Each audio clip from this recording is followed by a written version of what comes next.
iniciando o estudo desse parágrafo quinto, Kardec ele vai falar um pouco mais sobre essa característica da doutrina, né, de ser transmitida por múltiplas fontes espirituais, ou seja, da doutrina ela ser passada por vários espíritos por meio de diferentes tipos de médios ao longo de várias regiões do planeta. Ele fala que isso é uma vantagem.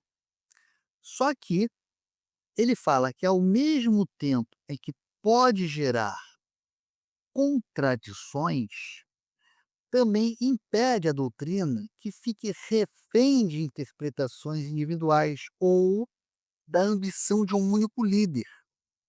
Kardec acredita que a comparação e o exame crítico das diversas mensagens, quando estimuladas pela presença de contradições, acabam auxiliando a busca pela verdade e fortalecendo a doutrina espírita. Então Kardec já começa dizendo, ó, não é essa, porém, a única vantagem que lhe decorre da sua excepcional posição. Bom, que vantagem é essa que ele está falando? Ele está se referindo à universalidade do ensino espírita. Ele está se referindo à característica da doutrina de ser transmitida por múltiplas fontes espirituais. Ele está dizendo o seguinte: olha, essa não é a única vantagem. Tem outras? Tem. E aí ele continua. Ela lhe faculta inatacável garantia contra todos os cismas que pudessem provir, seja da ambição de alguns, seja da contradição de certos espíritas. Perceba que aqui uma nova vantagem está sendo apresentada.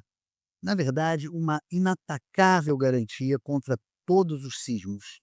Mas o que seriam cismas? Cismas são divisões ou rupturas dentro de um grupo ou dentro de uma doutrina. Kardec então argumenta que o Espiritismo está protegido contra essas divisões, que poderiam surgir de duas maneiras possíveis. Primeiro, através da ambição de alguns. Como assim?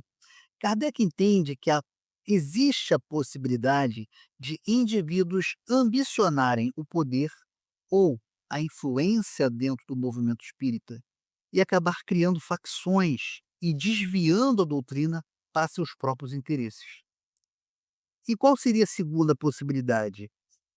Através da contradição de certos espíritos. Então Kardec ele reconhece que a comunicação mediúnica pode apresentar contradições entre os ensinamentos transmitidos por diferentes espíritos. E ele finaliza falando: tais contradições não há negar, são um escolho, mas que traz consigo o remédio ao lado do mal.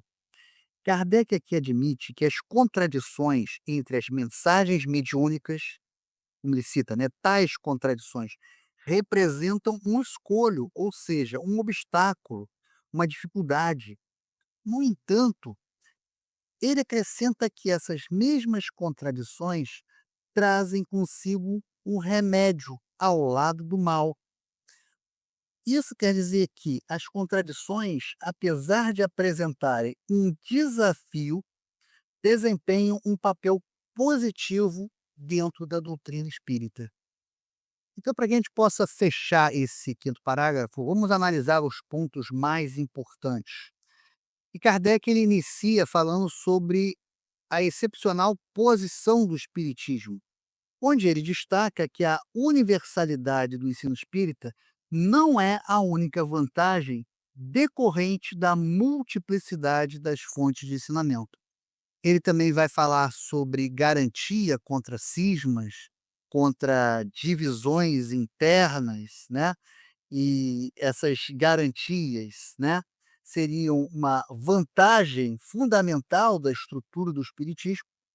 Ele também cita como fontes de potencial cisma a ambição de algumas pessoas, que seriam indivíduos que poderiam, de repente, estar buscando poder ou a influência dentro do movimento espírita, distorcendo os ensinamentos. E a segunda possibilidade, que ele afirma, seria a contradição, né, das mensagens mediúnicas que podem ser apresentadas pelos espíritos, né? Ou seja, ele reconhece que essas comunicações mediúnicas podem apresentar contradições entre si. E as contradições, como um escolho que traz o remédio, ou seja, na visão de Kardec, a admissão da existência de contradições, seguida da afirmação que elas trazem consigo o remédio, sugere que essas contradições têm um papel importante no processo de aprendizado e de discernimento dentro do espiritismo.